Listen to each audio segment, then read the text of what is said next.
السلام علیکم دوستو، آپ دیکھ رہے ہیں اردو داستان۔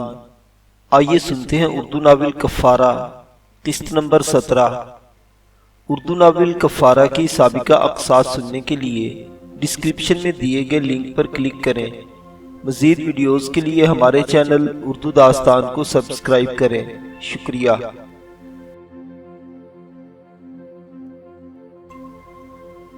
ناشتہ کرنے کے بعد میں پچھلے دنوں کے اخبار لے کر بیٹھ گیا اور وقت گزاری کے لیے اخباروں کا مطالعہ کرنے لگا۔ وہ دن اسی طرح گزر گیا۔ میں باہر نہیں نکلا تھا۔ باہر کے حالات معلوم کرنے کا میرے پاس کوئی ذریعہ نہیں تھا۔ اگر اس مکان میں ٹیلی فون ہوتا تو کسی سے رابطہ کر کے صورتحال معلوم کی جا سکتی تھی۔ مجھے دو چیزوں کی سخت ضرورت تھی، ایک کار اور دوسرا ٹیلی فون۔ کار کا انتظام تو کیا جا سکتا تھا، مگر ٹیلی فون کا انتظام ہونا ممکن نہیں تھا۔ رقم کے بلبوتے پر اگرچہ 2 دن کے اندر اندر اس کوٹھی میں ٹیلی فون بھی لگ سکتا تھا، مگر اس طرح میں نظروں میں آ جاتا۔ البتہ یہ ہو سکتا تھا کہ میں کوٹھی کی مالکہ رضیہ بیگم سے ٹیلی فون کے لیے درخواست دلوا دیتا اور اس کے ذریعے کوشش کرتا، لیکن یہ بعد کی بات تھی۔ فوری طور پر تو اس کا کوئی بندوبست نہیں ہو سکتا تھا۔ البتہ رقم کی میرے پاس کمی نہیں تھی اور کار کا تو آج ہی انتظام ہو سکتا تھا، مگر کم از کم آج کا دن میں کوٹھی سے نہیں نکلنا چاہتا تھا۔ شام کی چائے بھی میں نے اندر ہی بیٹھ کر پی تھی اور جان بوجھ کر برآمدے میں نہیں آیا تھا۔ مجھے یقین تھا کہ وہ لڑکی دن میں کئی مرتبہ چھت پر آئی ہوگی اور مجھے نہ دیکھ کر اسے مایوسی ہوئی ہوگی۔ جیسا کہ میں آپ کو پہلے بھی بتا چکا ہوں کہ میں کوئی شریف آدمی نہیں ہوں۔ میرے ہاتھ نہ جانے کتنے لوگوں کے خون سے رنگے ہوئے ہیں۔ لاہور کے جرائم پیشہ لوگوں کی فہرست میں میرا نام سب سے اوپر ہو سکتا ہے، لیکن میں عیاش نہیں ہوں۔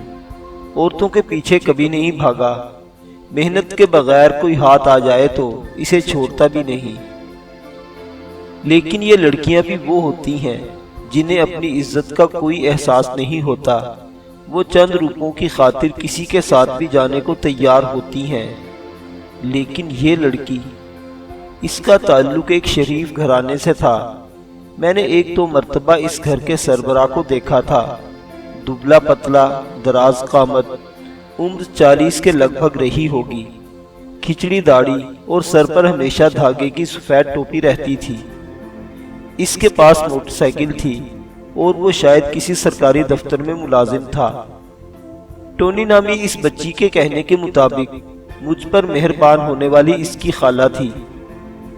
اس سے میں یہ اندازہ لگا سکتا تھا کہ اس گھر میں صرف 4 افراد تھے: کھچڑی داڑھی والے صاحب، ان کی بیگم جنہیں میں نے کبھی نہیں دیکھا، ٹونی اور وہ مہربان حسینہ۔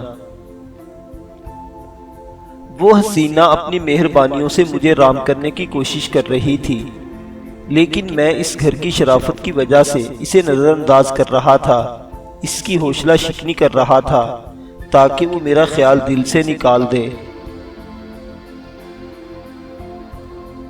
رات 9 بجے کے قریب میں باہر دکان پر جا کر رات کے لیے کھانا اور کل دن کے لیے بھی کھانے پینے کی چیزیں لے آیا۔ رات 11 بجے کے قریب برآمدے میں آ گیا۔ غیر ارادی طور پر میری نظریں اس مکان کی چھت کی طرف اٹھ گئی تھی۔ وہاں کوئی نہیں تھا، اگر کوئی تھا بھی تو اندھیرے میں نظر نہیں آ رہا تھا۔ میں نے برآمدے کی بتی بجھا رکھی تھی، تاہم لاؤنج میں جلنے والی بتی کی روشنی باہر تک آ رہی تھی۔ میں نے وہ بتی بھی بجھا دی اور دوبارہ کمرے میں آ گیا۔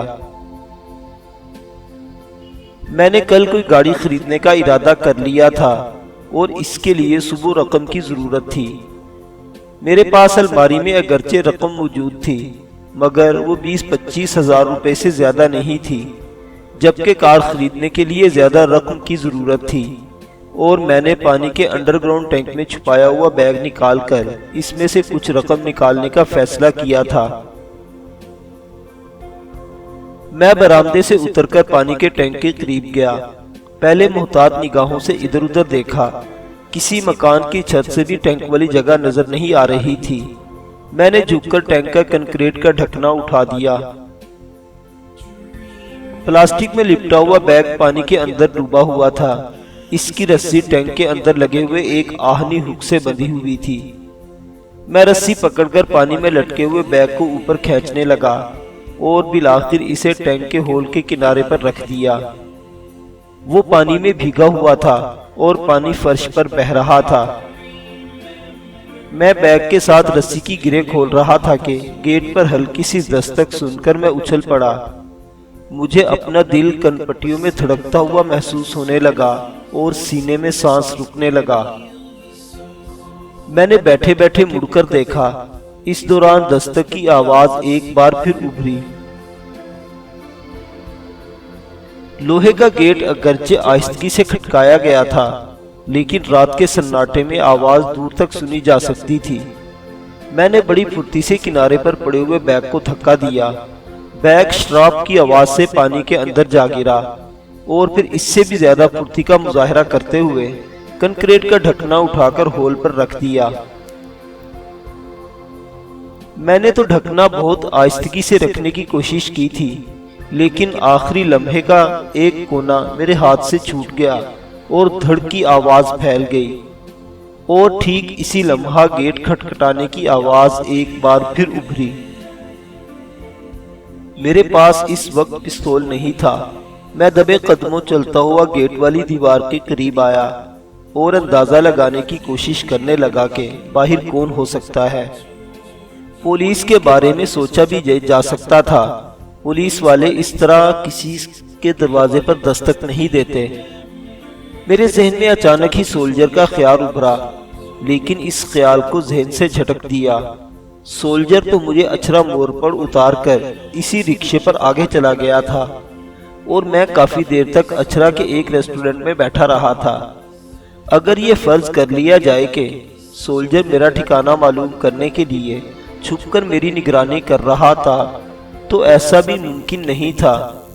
ایسی کوشش کرتے ہوئے وہ میری نظروں میں آ جاتا، اور پھر جب میں اچھرا موڑ سے رکشے پر اس طرف آیا تھا تو میں نے اپنے تعاقب کا خیال رکھا تھا۔ میرے پیچھے سڑک پر دور تک کوئی رکشہ یا کوئی اور گاڑی نہیں تھی، تو پھر یہ کون ہو سکتا تھا؟ میں نے گیٹ کی جھری میں سے جھانکنے کی کوشش کی، مگر تاریکی میں کوئی نظر نہیں آیا۔ اسی لمحہ چھینک کی سی آواز ابھری اور دروازہ ایک بار پھر کھٹکھٹایا گیا۔ چھینک کی اس آواز نے مجھے چونکا دیا۔ میں نے آگے بڑھ کر ذیلی دروازے کا بولٹ بڑی آہستگی سے سرکا دیا۔ میں نے کوشش تو کی تھی کہ کوئی آواز پیدا نہ ہو، لیکن لوہے کا 1 انچ موٹا بولٹ ہٹانے میں ہلکی سی کھڑکھڑاہٹ پیدا ہوئی، اور پھر جیسے ہی میں نے دروازہ کھولا، ایک حویلہ اندر گھس آیا اور میں نے بڑی آہستگی سے دروازہ بند کر دیا۔ اے کون ہو تم؟ میں کسی قدر بدحواس سا ہو گیا۔ ایک نہایت خوشگوار مہک میرے نتنوں سے ٹکرائی تھی، اور لباس سے بھی میں نے اندازہ لگا دیا تھا کہ وہ کون ہو سکتا ہے۔ میں ہوں باؤجی۔ ایک ہکلاتی ہوئی نسوانی سرگوشی میری سماعت سے ٹکرائی۔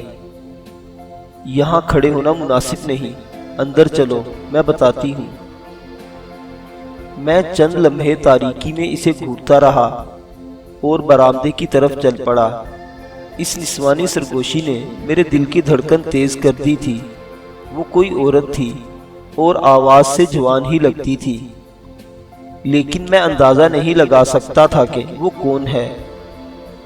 ذہن میں ایک ہی خیال ابھرا تھا، ممکن ہے وہ غنڈوں سے بھاگ کر آئی ہو اور پناہ لینے کے لیے میرا دروازہ کھٹکھٹا دیا ہو۔ برآمدے میں آ کر میں نے دروازہ کھول دیا۔ وہ بلا جھجک اندر داخل ہو گئی۔ میں نے دروازہ بند کر دیا اور بتی جلا دی۔ روشنی ہوتے ہی میرا دل اچھل کر حلق میں آ گیا۔ وہ میری پڑوسن تھی، جسے میں نے آج تک صرف چھت پر ہی دیکھا تھا یا گلی میں سے گزرتے ہوئے ایک دفعہ اس پر نظر پڑ گئی تھی، لیکن میں نے آج تک کبھی بھی نظر بھر کر اس کی طرف نہیں دیکھا تھا، اور اب وہ میرے سامنے کھڑی تھی، صرف 1 فٹ کے فاصلے پر۔ اس کی عمر 24-25 کے لگ بھگ رہی ہوگی، بے حد حسین، سڈول اور گداز جسم، فگرز تو نہایت قیامت خیز تھے۔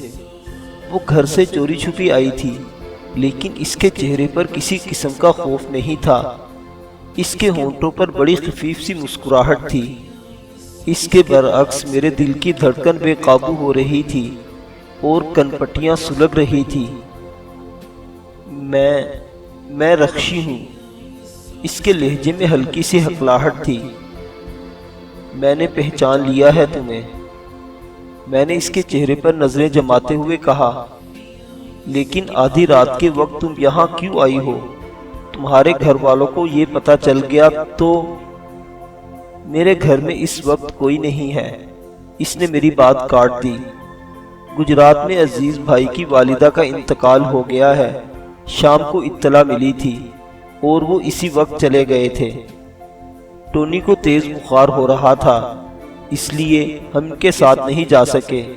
انہوں نے جاتے وقت سامنے شیخ صاحب کو گھر والوں سے کہہ دیا تھا کہ ہمارا خیال رکھیں۔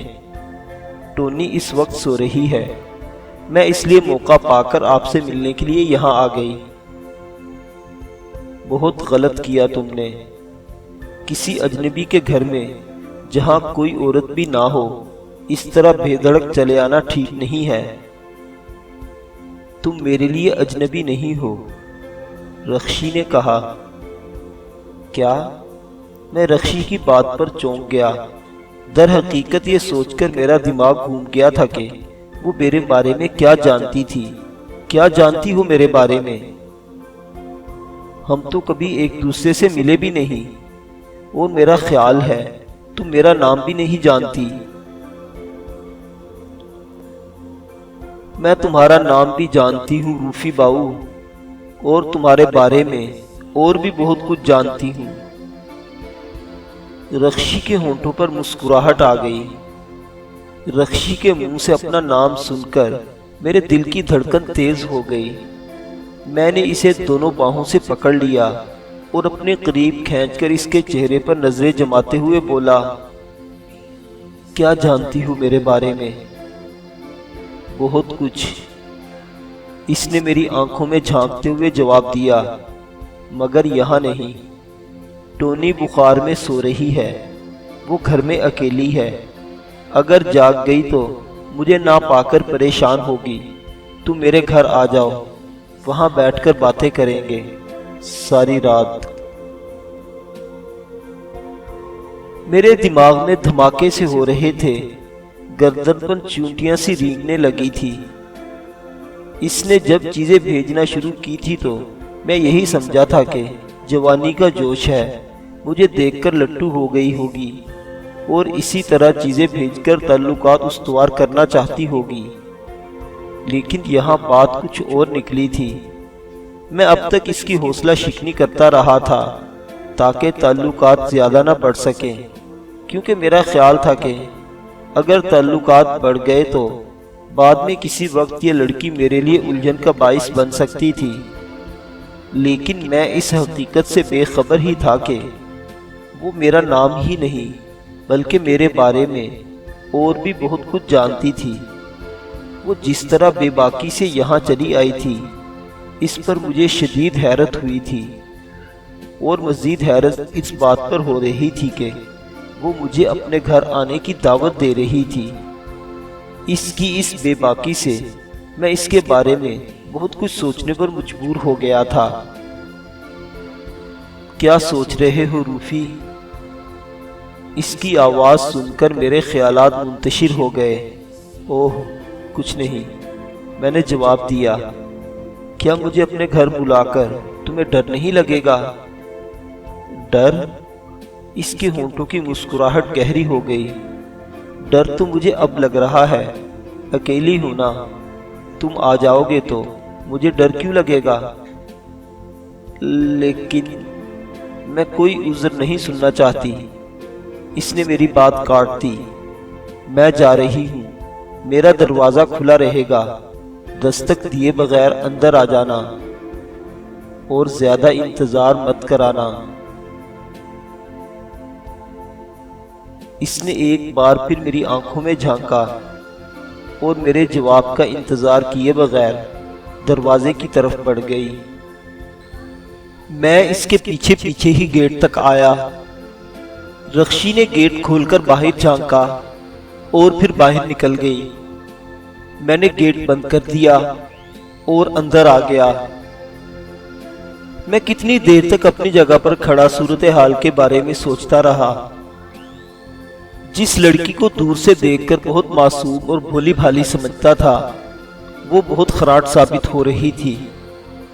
وہ جس انداز سے بات کر رہی تھی، اس سے لگتا تھا جیسے وہ میرے بارے میں بہت کچھ جانتی ہو، مجھ سے بہت بے تکلف ہو اور مجھ پر کسی قسم کا حق رکھتی ہو۔ اس نے بڑے فیصلہ کن انداز میں مجھے اپنے گھر آنے کو کہا تھا اور جواب کا انتظار کیے بغیر چلی گئی تھی، اور اب میں سوچ رہا تھا کہ مجھے اس کے گھر جانا چاہیے یا نہیں۔ آدھی رات کے وقت رخشی کے گھر جانا خطرناک ہو سکتا تھا۔ وہ گھر میں اکیلی تھی۔ اس کا بہنوئی گجرات گیا تھا اور پڑوسیوں سے کہہ گیا تھا کہ اس کی عدم موجودگی میں گھر کا دھیان رکھا جائے۔ اگر کسی نے مجھے اس گھر میں داخل ہوتے دیکھ لیا تو گڑبڑ ہو سکتی تھی، لیکن میں یہ بھی سوچ رہا تھا کہ نہ جانے کی صورت میں رخشی کوئی گڑبڑ نہ کرتے۔ وہ میرے بارے میں بہت کچھ جانتی تھی، اور اگر وہ بگڑ گئی تو میرے لیے خطرناک ثابت ہو سکتی تھی۔ اس کا بات کرنے کا انداز بھی کچھ عجیب سا تھا۔ 5 منٹ گزر گئے اور بالآخر میں نے رخشی کے گھر جانے کا فیصلہ کر لیا۔ اگر وہ عورت ہو کر اتنی بے باکی کا مظاہرہ کر رہی تھی تو مجھے ڈرنے کی کیا ضرورت تھی؟ واٹر ٹینک سے بیگ نکالنے کا فیصلہ میں نے ملتوی کر دیا۔ احتیاطاً پستول پتلون کی جیب میں ڈال لیا۔ باہر نکل کر برآمدے والے دروازے کو تالا لگا دیا اور گیٹ سے باہر نکل کر گلی میں کھڑا ہو گیا۔ گیٹ کو تالا لگانے کی ضرورت نہیں سمجھی تھی، کنڈا لگا دیا تھا۔ بائیں طرف سے کوئی سائیکل سوار آ رہا تھا۔ تاریکی میں اس کا صرف ہیولا ہی دکھائی دے رہا تھا۔ کچے راستے پر جھٹکے لگنے سے سائیکل کی آواز بھی سنائی دے رہی تھی۔ میں اپنے گیٹ کے سامنے کھڑا رہا۔ تقریباً 1 منٹ کے بعد وہ سائیکل سوار میرے سامنے سے گزر گیا۔ میں اپنی جگہ پر کھڑا رہا، اور جب وہ سائیکل سوار آگے جا کر بائیں طرف ایک اور گلی میں مڑ گیا تو میں نے گردن گھما کر رخشی کے مکان کی طرف دیکھا۔ مجھے یوں لگا جیسے کوئی دروازے سے سر نکالے باہر جھانک رہا ہو۔ میں ادھر ادھر دیکھتا ہوا اس مکان کی طرف چلنے لگا۔ وہ سر دروازے میں غائب ہو چکا تھا۔ میں دروازے کے قریب پہنچ کر ایک بار پھر رک گیا۔ دروازہ 1 انچ کے قریب کھلا ہوا تھا۔ میں نے سامنے والے مکان کی طرف دیکھا۔ اس مکان میں اندر کہیں روشنی ہو رہی تھی، مگر کوئی آواز سنائی نہیں دے رہی تھی۔ میں نے دروازے پر ہاتھ رکھ کر ہلکا سا دبا ڈالا تو وہ آہستگی سے کھلتا چلا گیا۔ رخشی دروازے کے قریب اندر ہی کھڑی تھی۔ میرے اندر داخل ہوتے ہی اس نے بڑی آہستگی سے دروازہ بند کر کے بولٹ لگا دیا۔ اس طرف آ جاؤ، رخشی کی سرگوشی سنائی دی۔ میں آہستگی سے اس طرف مڑ گیا۔ یہ کوٹھی بھی میرے والی کوٹھی ہی کی طرح کی تھی۔ رقبہ بھی تقریباً اتنا ہی تھا۔ گیٹ سے آگے پختہ صحن تھا اور پھر برآمدہ۔ برآمدے سے ملحق کمرے کی بتیاں بجھی ہوئی تھی، جس سے اس طرف گہرا اندھیرا ہو رہا تھا۔ برآمدے میں پہنچ کر رخشی نے دروازہ کھول دیا۔ پہلے مجھے اندر داخل ہونے کا موقع دیا اور پھر خود اندر داخل ہو کر دروازہ بند کر دیا۔ یہ غالباً لاؤنج تھا۔ اور یہاں بھی اندھیرا تھا، البتہ آگے دائیں طرف سے مدھم سی روشنی اس طرف پہنچ رہی تھی۔ رخشی اس طرف بڑھی تو میں بھی اس کے پیچھے چلتا ہوا راہداری میں مڑ گیا اور اس کے ساتھ ایک کمرے میں داخل ہو گیا۔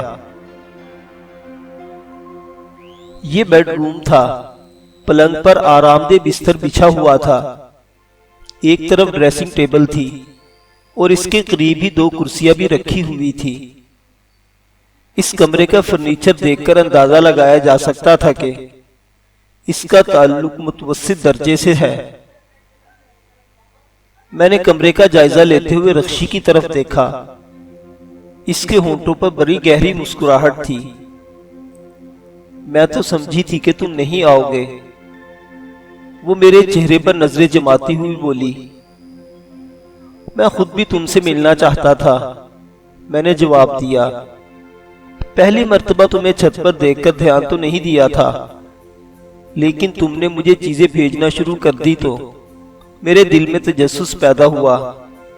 میں تمہیں مل کر ان باتوں سے منع کرنا چاہتا تھا، کیونکہ گلی میں کسی کو پتہ چل جائے تو بات کا بتنگڑ بن سکتا ہے۔ ویسے بھی میں بہت شریف آدمی ہوں۔ رخشی نے مسکراتے ہوئے میرا جملہ مکمل کر دیا۔ اس میں کوئی شبہ نہیں کہ میں ایک شریف آدمی ہوں، میں نے جواب دیا۔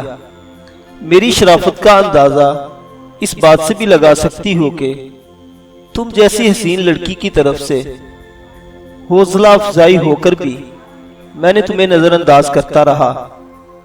1 منٹ، رخشی نے ہاتھ اٹھا کر کہا۔ تم یہاں بیٹھو، میں ٹونی کو دیکھ کر آؤں۔ وہ کہاں ہے؟ ساتھ والے کمرے میں، میں اسے دیکھ کر ابھی آتی ہوں، رخشی نے کہا اور میرے جواب کا انتظار کیے بغیر باہر نکل گئی۔ میں ادھر ادھر دیکھتا ہوا کرسی پر بیٹھ گیا۔ میرا رخ دروازے کی طرف تھا۔ تقریباً 2 منٹ بعد میں نے رخشی کو دروازے کے سامنے سے دوسری طرف جاتے ہوئے دیکھا۔ اس مرتبہ اس کی واپسی تقریباً 10 منٹ بعد ہوئی تھی۔ اس نے دونوں ہاتھوں میں چائے کے 2 کپ اٹھا رکھے تھے۔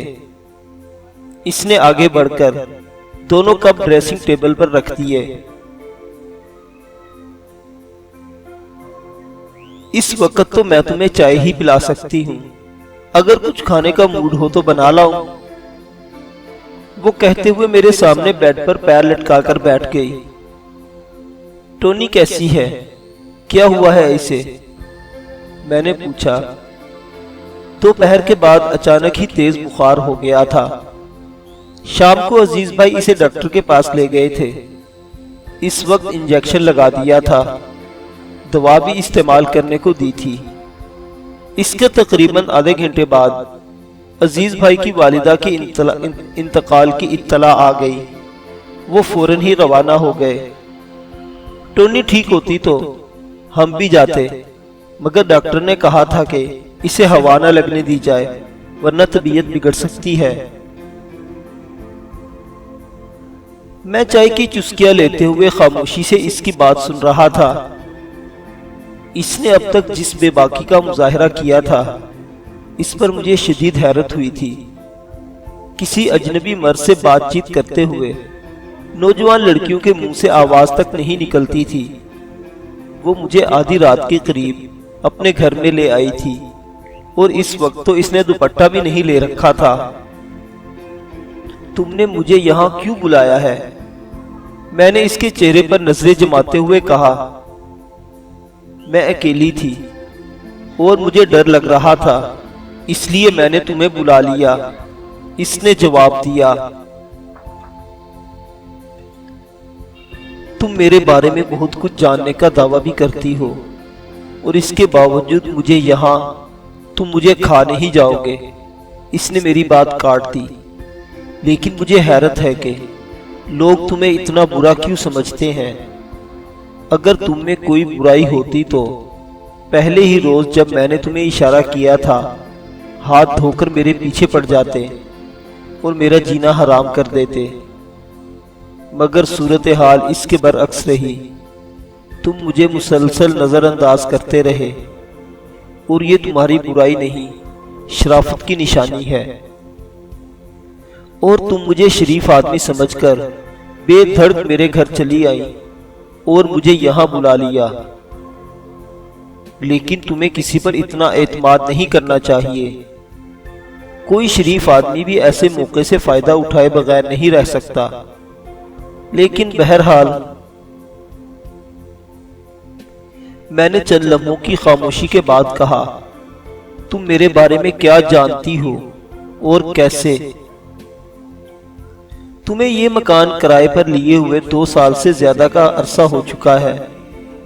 رخشی نے میری طرف دیکھتے ہوئے کہا، اس دوران تم کبھی کبھار ہی یہاں آ کر رہتے ہو، اور ان دنوں میں بھی تم گھر سے باہر نہیں نکلتے۔ میں کسی اور کی بات نہیں کرتی، لیکن مجھے تم پر شبہ ہوا تھا۔ میں نے تمہارے ساتھ کسی اور کو بھی کبھی آتے ہوئے نہیں دیکھا، نہ کوئی مرد اور نہ کوئی عورت۔ اگر تم عیاش ہوتے تو کبھی نہ کبھی تم عورت کو لے کر آتے، لیکن ایسا کبھی نہیں ہوا۔ انہی باتوں سے میں اس نتیجہ پر پہنچی کہ تم یہاں چھپ کر زندگی گزار رہے ہو، کیونکہ یہاں تمہاری آمد و رفت بھی شام کا اندھیرا پھیلنے کے بعد ہی ہوتی ہے۔ وہ چند لمحوں کو خاموش ہوئی، پھر بات جاری رکھتے ہوئے بولی، تقریباً 3 مہینے پہلے جب تم صرف 4 دن کے لیے یہاں آئے تھے، انہی دنوں ایک شام میری ایک دوست اپنے شوہر کے ساتھ میرے ہاں آئی تھی۔ اس وقت تم اپنی کوٹھی سے باہر نکل رہے تھے۔ اس وقت اگرچہ شام کا اندھیرا پھیل چکا تھا، مگر سامنے والے مکان کے دروازے پر بلب جل رہا تھا، اور میری دوست کے شوہر نے تمہیں دیکھ لیا۔ اس نے تمہارے بارے میں بتایا کہ تم بہت خطرناک جرائم پیشہ آدمی ہو۔ یہ اتفاق تھا کہ اس وقت عزیز بھائی گھر پر نہیں تھے، ورنہ وہ اسی روز تمہارے بارے میں سب کو بتا دیتے۔ میری دوست اور اس کا شوہر عزیز کے آنے سے پہلے ہی جا چکے تھے، اور مجھے کسی سے تمہارے بارے میں کہنے کی کیا ضرورت تھی؟ بہرحال مجھے اسی روز سے تم سے دلچسپی ہو گئی تھی۔ وہ ایک بار پھر خاموش ہو گئی۔ خاموشی کا وقفہ اس بار زیادہ طویل ثابت نہیں ہوا۔ وہ بات جاری رکھتے ہوئے کہہ رہی تھی، حالانکہ اس سے پہلے بھی میں نے تمہیں کئی مرتبہ دیکھا تھا، مگر کبھی توجہ نہیں دی تھی۔ لیکن سب کچھ معلوم ہو جانے کے بعد میں تم میں دلچسپی لینے لگی، لیکن پھر یکایک تم غائب ہو گئے۔ پچھلی مرتبہ جب تم یہاں آئے تو میں نے تمہیں نہ صرف چھت سے اشارہ کر دیا، بلکہ تمہیں سویاں بھی بنا کر بھیج دی تھی۔ اس کے بعد میں کئی مرتبہ چھت پر گئی، دروازے میں کھڑے ہو کر تمہیں دیکھا۔ مجھے یقین تھا کہ میری طرف سے حوصلہ افزائی پا کر تم بھی کسی قسم کی پیش قدمی کرو گے، لیکن پیش قدمی تو کیا ہوتی، تم نے کبھی میری طرف آنکھ اٹھا کر بھی نہیں دیکھا۔ کئی مرتبہ تو مجھے یہ خیال آیا کہ شاید میری دوست کے شوہر نے تمہارے بارے میں جھوٹ کہا تھا۔ کیا نام ہے تمہاری دوست کے شوہر کا، اور وہ کیا کرتا ہے؟ میں نے اس کی خاموش ہونے پر پہلی بار پوچھا۔ اس کا نام جاوید ہے۔ میری دوست سے اس کی شادی تقریباً 2 سال پہلے ہوئی تھی، لیکن شادی کے 1 ہفتہ بعد ہی پولیس نے اسے منشیات فروشی کے الزام میں گرفتار کر لیا، اور عدالت سے اسے 1 سال کی سزا ہو گئی۔ اس کی گرفتاری کے وقت ہی یہ انکشاف ہوا تھا کہ اس کا تو دھندا یہی ہے۔ میری دوست پڑھی لکھی لڑکی ہے۔ اس کے گھر والے اسے طلاق کے لیے مجبور کرنے لگے، مگر وہ جاوید سے طلاق لینے کو تیار نہیں تھی۔ اس نے عہد کیا تھا کہ جاوید سزا بھگت کر آئے گا تو اسے سیدھے راستے پر لانے کی کوشش کرے گی۔ وہ جاوید سے ملاقات کے لیے جیل جاتی رہی، اور اس دوران وہ اپنی باتوں سے جاوید کی برین واشی کی کوشش کرتی رہی۔ اور جب 1 سال بعد جاوید جیل سے رہا ہوا تو وہ ایک بدلا ہوا انسان تھا۔ وہ بھی گریجویٹ تھا۔ بیکاری سے تنگ آ کر اس نے منشیات فروشی کا دھندا شروع کیا تھا۔ لیکن بیوی کی کوششوں سے وہ بالکل بدل گیا۔ دونوں میاں بیوی نے شاد باغ میں کنڈر گارڈن سکول کھول رکھا ہے اور دونوں بہت مطمئن زندگی گزار رہے ہیں۔ جاوید، میں بڑبڑایا، اس کے دائیں رخسار پر مسا تو نہیں؟ ہاں وہی، رخشی نے جواب دیا۔ میرے منہ سے گہرا سانس نکل گیا۔ میں اسے بہت اچھی طرح جانتا تھا اور یہ بھی درست تھا کہ جیل سے رہا ہونے کے بعد اس کا راستہ بدل گیا تھا، اور مجھے خوشی ہوئی تھی کہ ایک آدمی تو برائی کی دلدل سے نکل کر سیدھے راستے پر لگا۔ مجھے یاد نہیں تھا کہ یہاں کبھی اس سے میرا آمنا سامنا ہوا ہو، لیکن ممکن ہے اس نے مجھے مکان سے نکلتے ہوئے دیکھ لیا ہو۔ جاوید نے میرے بارے میں جو کچھ بھی کہا غلط نہیں، میں نے گہری سانس لیتے ہوئے جواب دیا۔ میں واقعی جرم و گناہ کی دلدل میں دھنسا ہوا ہوں، لیکن تم یہ سب کچھ جاننے کے باوجود بھی میں بزدل اور ڈرپوک نہیں ہوں، اس نے کہا۔ میں بھی پڑھی لکھی اور آزاد خیال لڑکی ہوں۔ میری عمر اگرچہ اتنی زیادہ نہیں، مگر میں نے 3 سال جس شعبے میں ملازمت کی ہے اس نے مجھے بے پناہ تجربات حاصل ہوئے ہیں۔ تمہارے بارے میں سب کچھ سننے کے بعد مجھے بلا وجہ ہی تم میں دلچسپی نہیں ہوئی تھی۔ ملازمت؟ میں نے حیرت سے اس کی طرف دیکھا۔ ہاں، میں نے 3 سال پولیس کی ملازمت کی ہے، رخشی نے جواب دیا، اور میں اچھل پڑا۔ میں گریجویشن کے بعد پولیس میں ASI بھرتی ہو گئی تھی۔ میں کچھ اور جذبے لے کر اس محکمہ میں آئی تھی، مگر مجھے بہت جلد اندازہ ہو گیا کہ اس محکمہ میں لوگ صرف پیسہ کمانے کے لیے آتے ہیں۔ وردی پہن لینے والا ہر شخص اپنے آپ کو قانون سے بالاتر سمجھنے لگتا ہے۔ وہ جو چاہے کرے، اسے نکیل ڈالنے والا کوئی نہیں۔ رشوت کے بغیر پانی کا گھونٹ بھی ان کے حلق سے نہیں اترتا۔ میں پہلے تو اس قسم کی صورتحال سے بچنے کی کوشش کرتی رہی، لیکن پھر اس رنگ میں رنگتی چلی گئی۔ رشوت کو میں نے بھی اپنا اصول بنا لیا، بے گناہوں کو پکڑ کر حوالات میں بند کروا دیتی اور کوئی چارج لگائے بغیر کئی روز تک سلاخوں کے پیچھے بند رکھتی اور بالآخر وارثوں سے رشوت لے کر چھوڑ دیتی۔ مجھے رشوت وصول کرنے کے بہت سے راستے معلوم ہو گئے تھے، لیکن ایک روز میں خود جال میں پھنس گئی۔ تمام راستے بند ہو گئے۔ میری جیب سے 10,000 روپے رشوت کے نشان زدہ نوٹ برآمد ہو گئے۔ مجھ پر کیس چلا اور پولیس کی ملازمت سے نکال دیا گیا۔ اگر تم پولیس میں تھی تو تمہیں میرے بارے میں معلوم ہونا چاہیے تھا، میں نے کہا۔ میں یہاں نہیں، ساہیوال میں تھی، رخشی نے جواب دیا۔ میری دوست فاخرہ بھی ساہیوال ہی کی رہنے والی ہے، اس کی شادی یہاں ہوئی تھی۔ میں نے بھی لاہور آ کر یہ کوٹھی بنوائی تھی۔ یہ زمین میں نے پولیس ملازمت کے دوران ہی اپنی بڑی بہن فرخندہ کے نام سے خرید لی تھی۔ شادمان میں بھی ایک پلاٹ خرید رکھا ہے۔ اگر میں پولیس میں رہتی تو اچھی خاصی جائیداد بنا لیتی۔ اب یہ بات میری سمجھ میں آ گئی کہ وہ اتنی بے باک کیوں تھی اور بلا خوف و خطر میرے گھر میں کیوں آ گئی تھی اور مجھے یہاں کیوں بلا لیا تھا۔ لیکن ایک بات میں جانتا تھا کہ وہ تھی تو عورت ہی، اور عورت کتنی ہی بے باک اور نڈر کیوں نہ ہو، رہتی تو مرد کے زیر دست ہی ہے۔ تو یہ صورتحال ہے، میں نے گہرا سانس لیتے ہوئے کہا۔ تمہاری باجی کہاں ہے؟ میں نے تو اس گھر میں تمہارے علاوہ کسی اور عورت کو نہیں دیکھا۔ باجی کا انتقال ہو چکا ہے، وہ کینسر کی مریضہ تھی، رخشی نے گہرا سانس لیتے ہوئے جواب دیا۔ بہت افسوس ہوا، میں نے کہا۔ تمہارے دوسرے گھر والے، میرا مطلب ہے والدین یا کوئی بھائی وغیرہ؟ صرف والدین ہیں جو ساہیوال کے ایک گاؤں میں رہائش پذیر ہے۔ والد گاؤں کی مسجد کے پیش امام ہے۔ انہیں گاؤں سے نکلنے کا موقع ہی نہیں ملتا۔ ایک بھائی تھا جس کا روڈ ایکسیڈنٹ میں انتقال ہو گیا۔ اب یہ سمجھو کہ میں اکیلی رہ گئی ہوں۔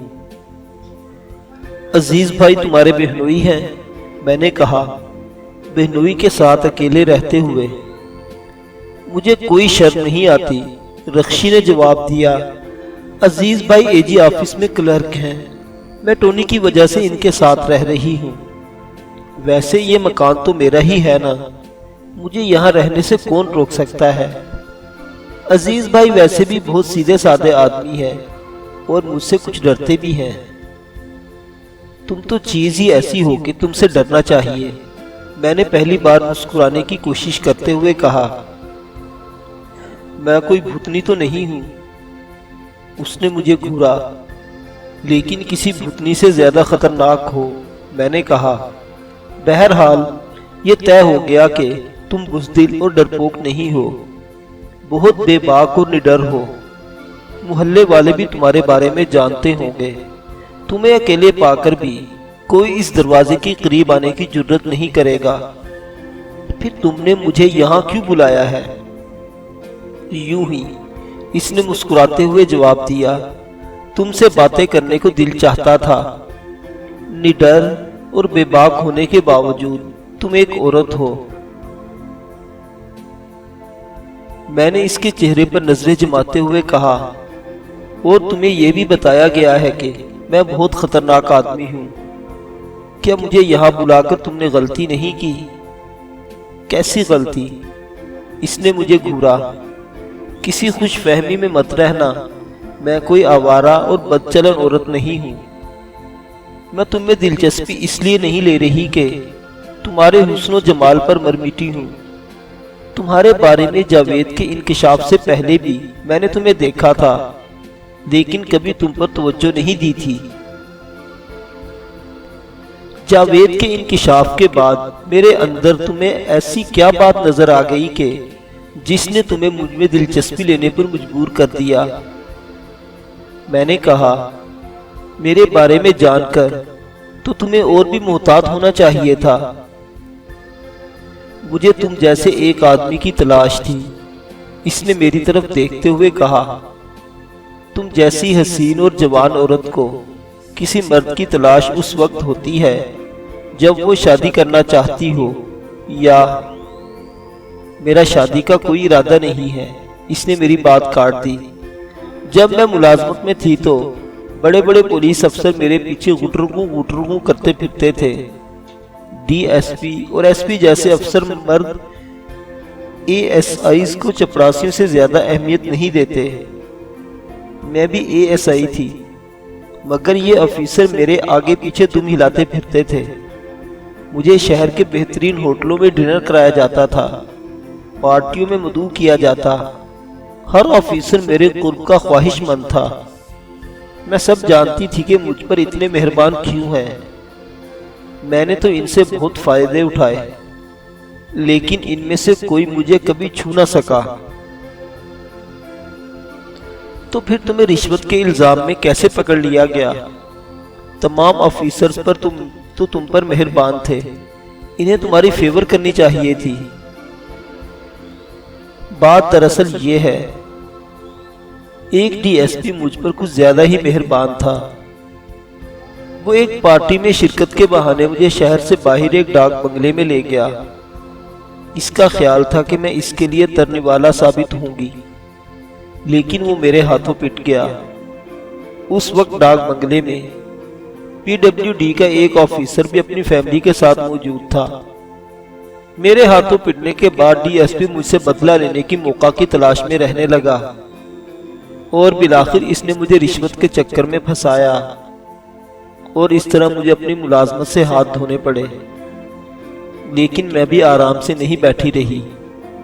اس ڈی ایس پی کا خیال تھا کہ ملازمت ختم ہونے کے بعد میں بالکل بے بس ہو گئی ہوں اور اپنا دفاع نہیں کر سکوں گی۔ ایک موقع پر اس نے پھر میرے ساتھ زیادتی کی کوشش کی۔ اس کے ساتھ 2 آدمی اور تھے۔ میں نے مزاحمت کی تو اس کے ایک ساتھی نے گولی چلا دی جو اس کے دوسرے ساتھی کو لگی اور موقع پر ہی وہ ہلاک ہو گیا۔ اس طرح بات بڑھ گئی۔ ڈی ایس پی اور اس کے دوستوں کے خلاف اغوا، حبس بے جا، قید میں رکھنا، اقدام قتل اور قتل کا مقدمہ درج ہو گیا۔ ڈی ایس پی کو ملازمت سے برطرف کر کے حراست میں لے لیا گیا۔ مقدمہ صرف 3 مہینے چلا۔ ڈی ایس پی کے دوست کو قتل کے جرم میں عمر قید اور ڈی ایس پی کو 10 سال کی سزا ہو گئی۔ آج کل وہ ساہیوال جیل میں ہے۔ ابھی صرف 2-2.5 سال ہوئے ہیں۔ میں اس کے بعد کچھ عرصہ ساہیوال میں رہی، پھر یہاں آ گئی۔ اب تمہیں مجھ جیسے آدمی کی ضرورت کیوں ہے؟ میں نے پوچھا۔ بتاتی ہوں، اس نے مسکراتے ہوئے کہا اور اٹھ کر دوسرے کمرے میں چلی گئی۔ چند منٹ بعد وہ واپس آئی تو اس کے ہاتھ میں تہہ کیا ہوا ایک اخبار تھا۔ اس نے اخبار کھول کر میرے سامنے کر دیا۔ اخبار پرانا تھا۔ اس کے پہلے صفحہ پر ایک عورت کی تصویر دیکھ کر میں اچھل پڑا۔ وہ مادام دشکا کی تصویر تھی۔